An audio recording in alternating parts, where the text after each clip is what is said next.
Alors, je continue dans ce rôle d'introducteur, hein, je ne vais pas prendre la parole, mais pour cette table ronde, je commencerai juste par 5 mini-fables, mais qui sont vraiment très très courtes.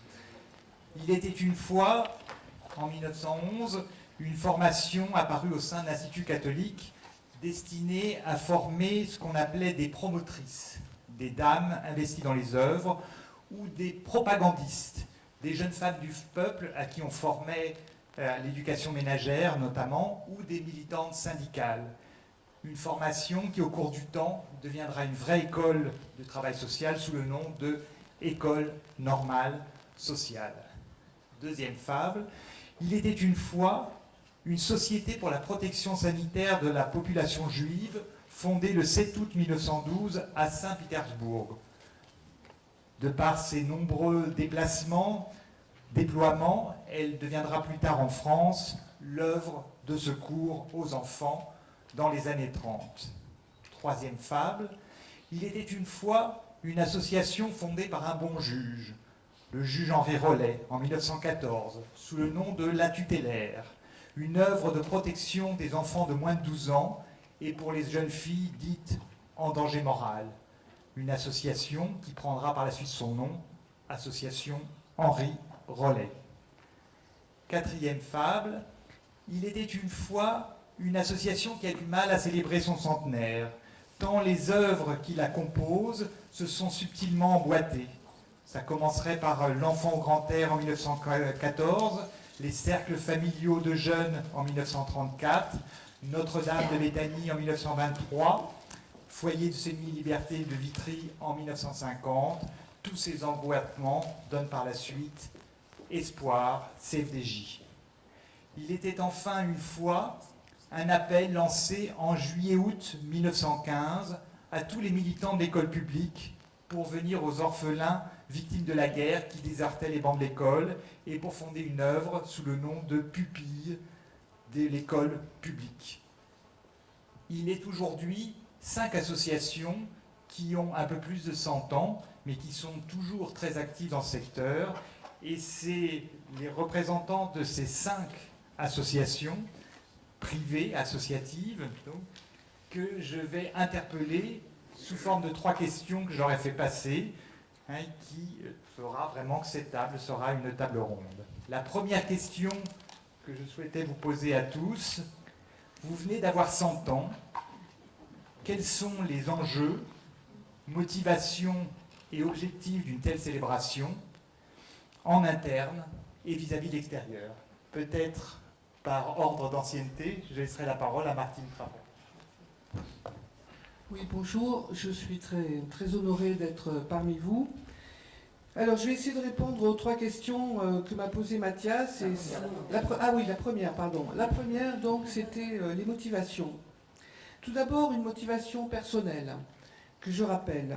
Quelques jours après avoir pris le poste de directrice de l'école normale sociale, j'ai reçu 2 appels. Le premier de mademoiselle Morinière, qui fut directrice de l'école normale sociale dans les années 60, et l'autre de mademoiselle Germaine Gury, qui fut sa présidente dans les années 80. Le signe de ces 2 femmes m'a beaucoup touchée. Je connaissais la dernière, mademoiselle Gury, je ne connaissais pas encore mademoiselle Morinière. Pourquoi ? Parce qu'ils m'ont fait signe, d'une certaine façon, dans ce sentiment présent depuis le début de ma carrière d'assistante de service social, d'être inscrite dans une filiation. Une cohorte plutôt féminine, bien sûr, mais ce sentiment a été alimenté au début de ma carrière aussi par une critique très virulente de cette profession, de ce passé et des figures qui l'avaient marqué.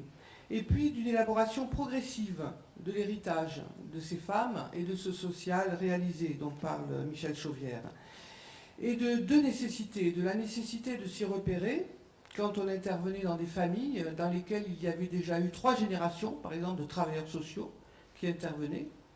Et ensuite, donc auprès de ces familles qui en connaissaient plus que moi sur ce que c'est qu'une assistante de service social et ce que c'est que l'action sociale.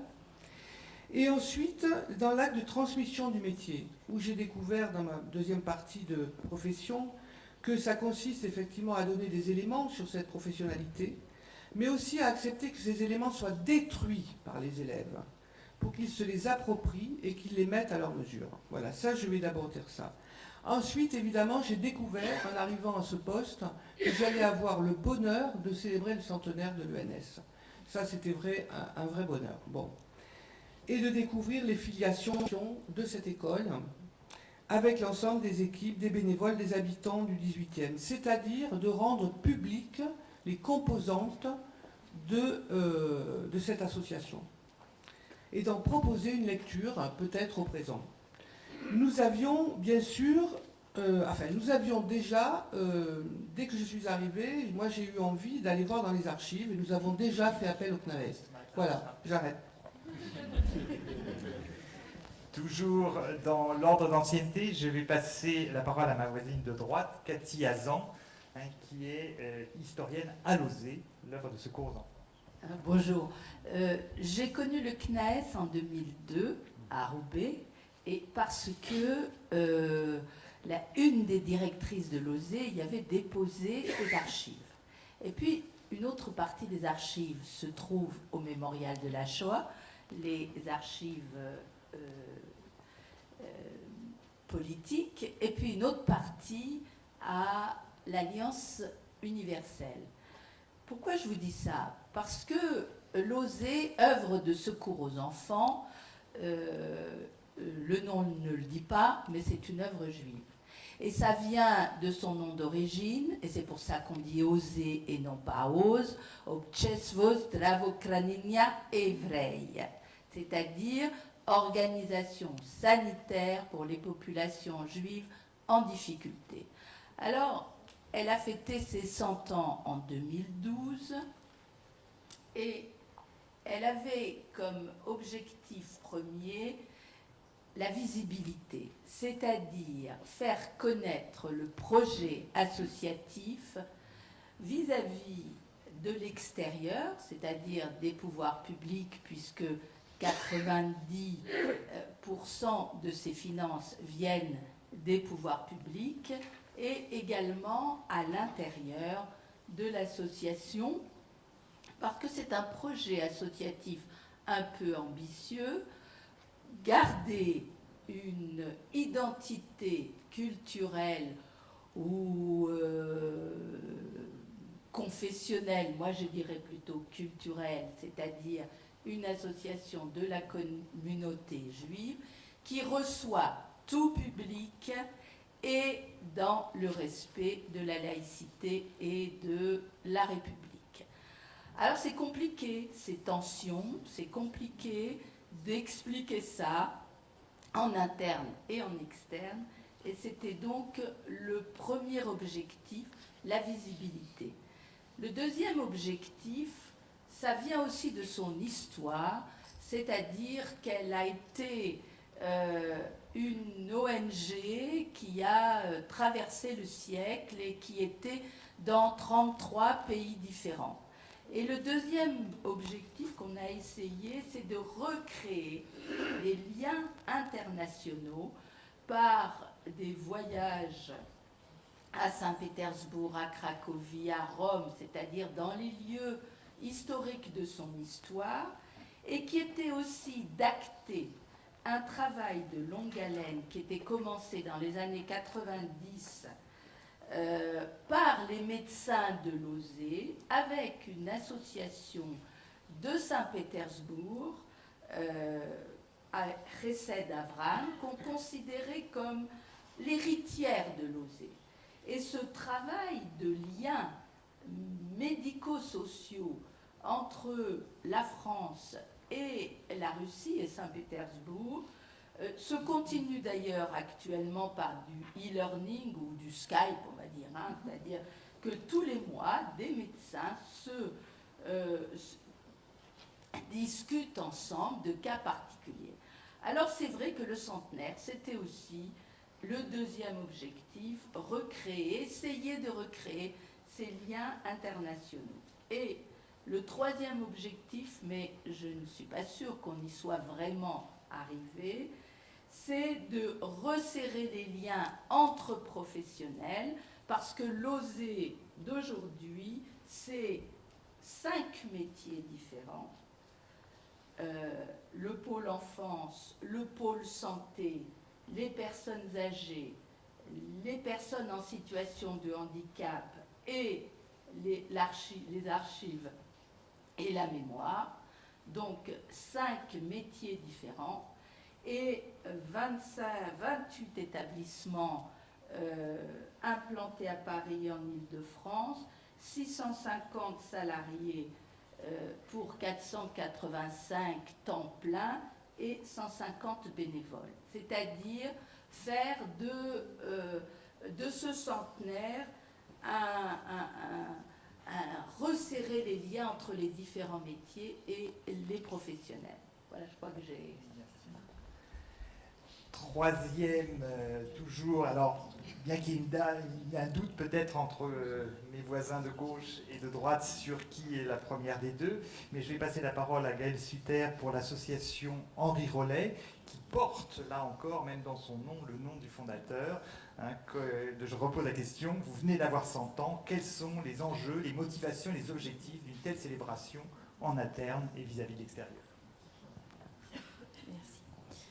Donc, l'association Henri Rollet, aujourd'hui, c'est 2 établissements, donc on est beaucoup plus modeste, 2 établissements qui sont localisés dans les Hauts-de-Seine. Donc, l'association est un acteur de la protection de l'enfance, j'allais dire important, dans le département des Hauts-de-Seine, et son siège social, tout petit, très modeste, est situé à Paris.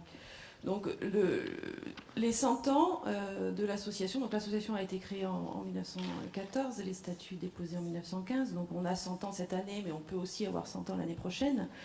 Ça va nous aider, vous verrez à la 3e question. L'idée en interne, c'est, même si l'association s'appelle Henri Rollet, que chaque salarié, quand il arrive, reçoit un livret d'accueil dans lequel Henri Rollet, son action est résumée très rapidement. L'idée, c'est aussi c'est un enjeu de cohésion interne, parce qu'on a 2 établissements qui, jusqu'ici, mais ça va changer, jusqu'ici, étaient assez autonomes, avec peu de liens entre les deux, donc les Météores et les Pléiades. Donc aujourd'hui, on se sert du centenaire pour rappeler à tout le monde que c'est le juge Rollet qui a, avant d'être juge, créé cette association, et qu'on est tous un peu le ferment de cette histoire. Voilà. Donc il y a à la fois un enjeu de cohésion interne et un enjeu vis-à-vis de l'extérieur qui est un enjeu de notoriété, parce qu'on est une association au niveau régional modeste, donc un enjeu de notoriété, et puis un enjeu l'enjeu d'envoyer un message à notre financeur, de lui dire que la vieille dame a encore des ressources. Voilà. Je passerai la parole donc maintenant à André Morin, qui est directeur général donc, de l'association Espoir CFDJ, qui a fait une opération donc, de centenaire. Donc vous venez d'avoir 100 ans. Quels sont les enjeux, motivations et objectifs d'une telle célébration? Alors on vient d'avoir 100 ans, ou on va peut-être avoir 100 ans, ou on n'en aura peut-être que 80 ou que 50, suivant le moment où on choisira de dire ce qu'est l'association Espoir CFDJ. Donc on fait le choix en ce qui nous concerne de dater à 1915, alors qu'on pourrait le mettre au 4 août 1914, une date importante dans l'histoire de France, mais on verra peut-être, ou en tout cas les historiens reprendront un certain nombre de points sur l'âge de cette association, en sachant que déjà entre ce que vient de dire Mathias, il y a 3 minutes dans l'introduction générale, et ce que je pourrais dire de l'histoire de l'association, il y a déjà des divergences au moment de la naissance.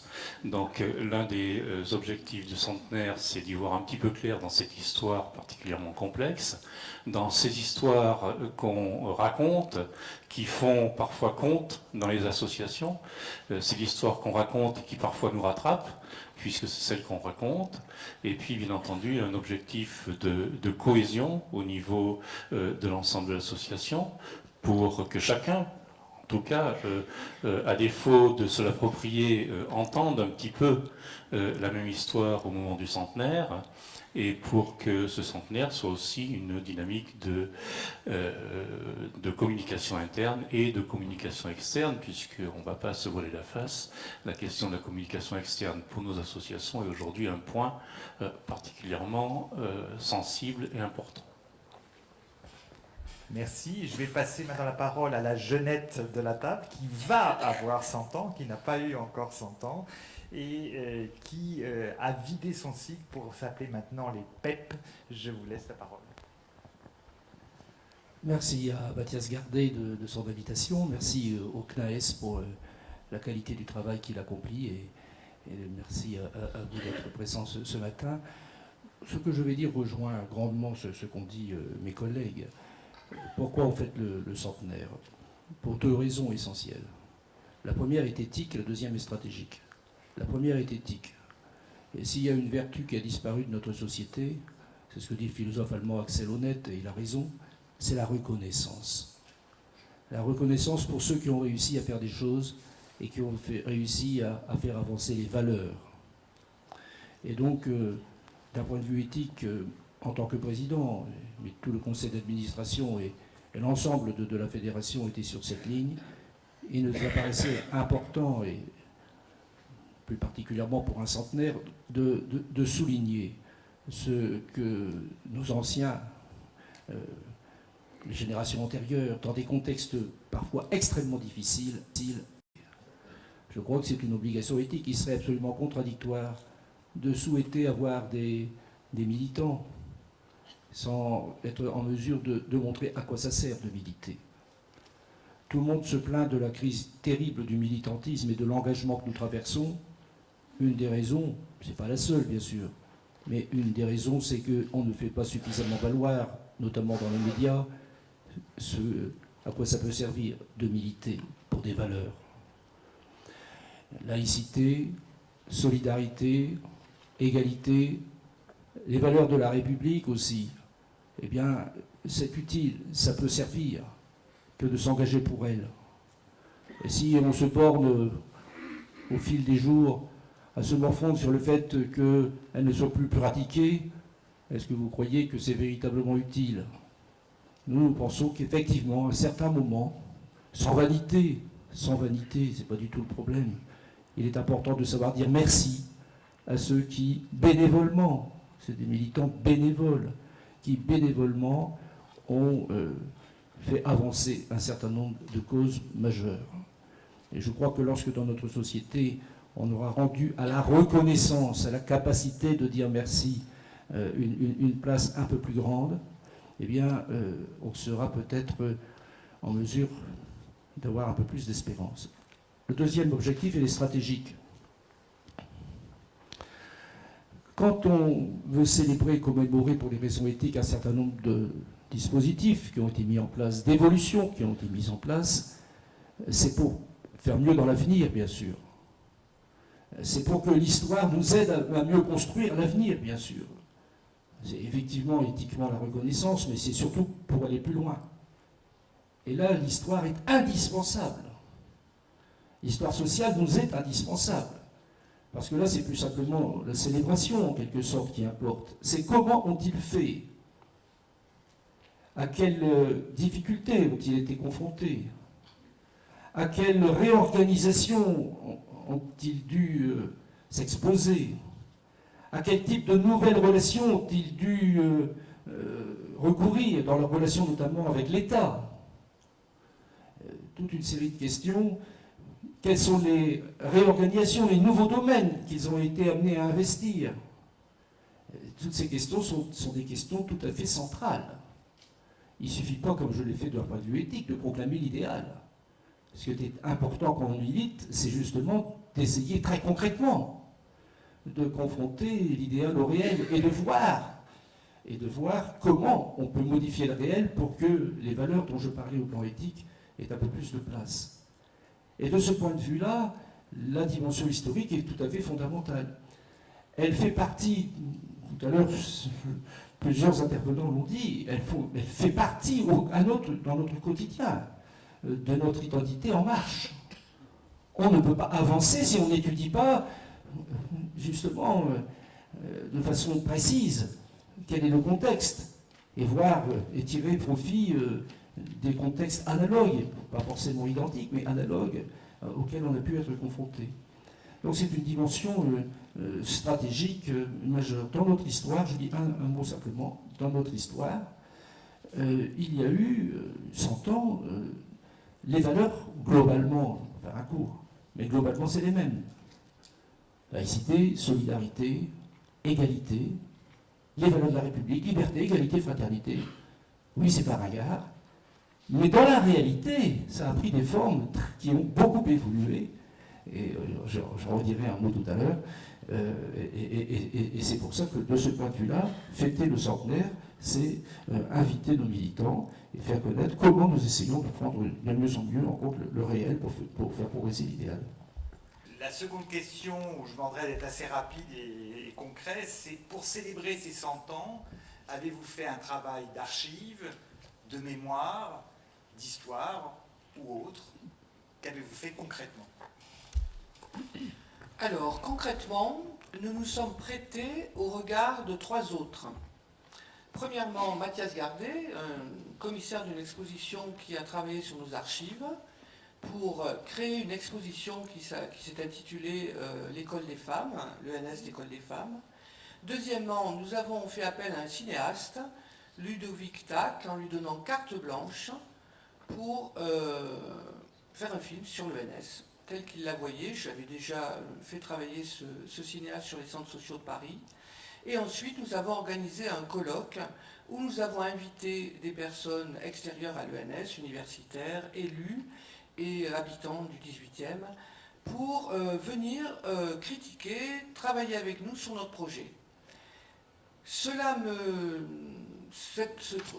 tripode, si vous voulez, nous a apporté énormément. D'abord, il y a eu un retour évidemment sur notre histoire, mais aussi des questions, des critiques. N'avions-nous pas été trop féministes? Moi, j'avais laissé Mathias, là aussi, travailler sur son désir, et il a montré quelque chose de l'ENS, évidemment, moi qui me plaisait, mais qui a prêté à discussion. L'école des femmes. Le cinéaste également, avait-il suffisamment montré le passé, le présent, etc. Moi, je pense personnellement, enfin vraiment profondément, j'ai envie de dire, que lorsque les travailleurs sociaux parlent entre eux, on ne les entend pas. Et il faut qu'ils parlent à d'autres et qu'ils se laissent traverser par d'autres, qu'ils laissent traverser leur tradition par d'autres personnes pour que ce travail social soit montré, vu, entendu, et que nous-mêmes, nous soyons donc impliqués dans cette affaire, d'une autre façon. Voilà comment nous avons souhaité... Alors, sur les archives, évidemment, c'était un bonheur. Je voyais Mathias remonter de la salle des archives avec des étoiles dans les yeux. Et puis, ce travail d'exposition, nous avons donc... Cette exposition, elle existe toujours. Vous pouvez vous la procurer. Vous pouvez nous la demander et l'utiliser pour votre propre travail de réflexion, de mémoire. Voilà, tu peux ajouter quelque chose. Et puis, quand même, je tiens beaucoup, Mathias, puisque je suis cinéphile, vous pouvez vous procurer ce film qui existe toujours, l'ENS Laboratoire du Travail Social, et qui est en DVD, et qui vous montre d'ailleurs le colloque exposition, et qui est relativement intéressant. Et puis, je passe la parole à Mathias, qui brûle, je crois, de parler de cette expo, donc un petit peu. Non, c'était juste pour préciser qu'il y a eu bien un chantier aussi d'archives qui a été fait par l'ENS, qui a donné lieu à un inventaire, et que ce sera sans doute un des prochains versements, ici dans ces lieux, de ces archives. Voilà. Je vais passer maintenant la parole à ma voisine de droite sur qu'est-ce qu'a fait l'OSE. Alors d'abord, la commémoration du centenaire, on la voulait assez très importante. Elle s'est faite sous le patronage du président de la République, des différents ministères qui travaillent avec l'OSE et de la ville de Paris. Et là où encore, on n'a pas tellement innové, c'est un peu toujours la même chose, on s'est centré sur des expositions, mais on n'en a pas fait une, mais deux, parce qu'on n'a pas pu trancher. L'une qui était centrée, qui était très franco-française, sur le sauvetage des enfants juifs pendant la guerre en France, et on y tenait, et la direction de l'OSE y tenait, parce que c'était aussi montré, on est dans l'air du temps, l'implication de la société française, des justes, dans le sauvetage des enfants juifs, et puis une exposition beaucoup plus itinérante et internationale sur les débuts de l'OSE depuis la Russie, en Pologne, en Afrique du Nord, et qui était centrée sur le premier métier de l'OSE, c'est-à-dire les médecins, ces médecins du mouvement hygiéniste. Et tout à fait naturellement, on a complété ça par un film, donc un réalisateur. Alors là, c'est pas tout seul, avec moi en tant qu'historienne, sur le sauvetage des enfants juifs pendant la guerre, qui est aussi visible et qui est vendu et qui est passé sur la chaîne, la 5, et sur toute l'histoire. Et puis, on a fait aussi 2 colloques pour montrer un petit peu les 2 facettes, c'est-à-dire toujours le fil rouge, l'histoire, donc un colloque historique et un colloque social sur les pratiques sociales de l'OSE depuis qu'elle existe en France. Et c'est là où d'ailleurs Mathias Gardet est intervenu, et nous avons publié les actes de ces 2 colloques dans un livre coordonné par plusieurs, dont Mathias Gardet, qui est Prévenir et guérir dans un siècle de violence, donc l'œuvre de secours aux enfants au XXe siècle. Et puis, on a voulu un 3e volet festif, c'est-à-dire un grand rassemblement sur la pelouse de Reuilly et un concert de musique classique. Tout ça s'est fait sur 1 an et demi, en fait. Et était pour la direction et le conseil d'administration de l'OSE un investissement de communication. Voilà. Je rappelle que là aussi, les archives sont toujours oubliées, mais il y a eu une opération de chantier d'archives qui va donner lieu à plusieurs inventaires et qui va sans doute donner lieu aussi à des dépôts. Mais je passe la parole à l'association des relais.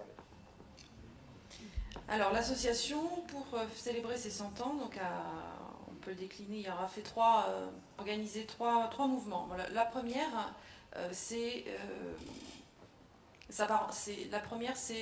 la mémoire d'Henri Rollet, c'est-à-dire célébrer la mémoire d'Henri Rollet en entretenant la tombe. Voilà, on a entretenu la tombe. C'était très important pour les administrateurs d'entretenir la tombe. Donc si vous passez par le cimetière de Vaugirard, je vous invite à aller saluer le défenseur de l'enfance malheureuse dont la tombe a été entretenue par l'association, alors que il n'y a plus d'ayant droit, donc on a dû tracter pour pouvoir entretenir la tombe. Bon, c'est un peu anecdotique, mais c'était très important. Le deuxième, un chantier d'une ampleur plus importante, c'est qu'on a fait écrire un ouvrage sur l'association. Alors c'est un ouvrage qui n'est pas un ouvrage universitaire, qui est écrit par un rédacteur professionnel, mais dont l'objectif est encore une fois de travailler à la cohésion interne. Cet ouvrage est écrit, il n'est pas encore imprimé, il sera vraisemblablement distribué aux salariés et à nos partenaires financiers et autres plutôt sur 2015. C'est pour ça que je dis que le centenaire s'étale sur 2015. Et c'est un ouvrage qui a été écrit parallèlement au 3e chantier, qui était donc le classement des archives par le CNAES. Et moi, je rejoins la première interlocutrice. On lâche Mathias Gardet et Sylvain Cid dans la cave de l'association, qui est pourtant pas bien grande, et on les revoit plus remonter. Voilà. Voilà. Donc c'est une petite anecdote pour montrer que d'emblée, on voit que vous êtes animé par votre cause, voilà, et que ça donne tout de suite confiance dans dans ce qui va pouvoir être fait par l'association. Donc le chantier s'est très bien passé. Les archives sont maintenant donc aux archives départementales. Ils sont remontés. Voilà. Ils sont remontés. Les archives sont donc aux archives départementales des Hauts-de-Seine, avec lesquelles je tiens à dire que ça s'est particulièrement bien passé. C'était très très facile de les déposer. Et donc je remercie le directeur des archives départementales des Hauts-de-Seine, Olivier Muth. Espace FDJ. Alors, le centenaire, la cérémonie du centenaire se prépare depuis bientôt 7 ans au niveau de l'association, avec un travail sur l'histoire de l'association, autour de 4 journées d'études, donc en déroulant d'une part la chronologie de l'histoire et d'autre part en regardant en quoi l'association Espoir a été acteur des modifications et de la prise en charge au niveau de l'éducation spécialisée. Donc la première journée d'études portait sur la question de la semi-liberté, et on a souhaité à chaque fois mettre en perspective l'histoire et le présent. Donc d'une manière un peu provocatrice, on avait nommé cette journée d'études année 50 semi-liberté, année 2000 semi-enfermement.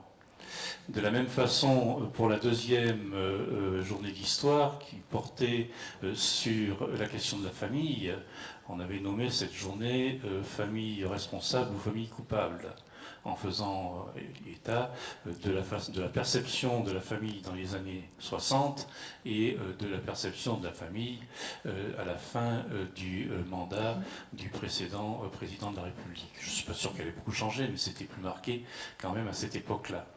La troisième journée d'études a porté sur la prévention spécialisée, donc sur l'histoire de la prévention spécialisée d'une manière générale, mais aussi l'histoire de la prévention spécialisée au niveau de l'association Espoir. On a toujours tenté de faire le parallèle entre ce qui se passait dans l'association et ce qui se passait au niveau des différentes missions.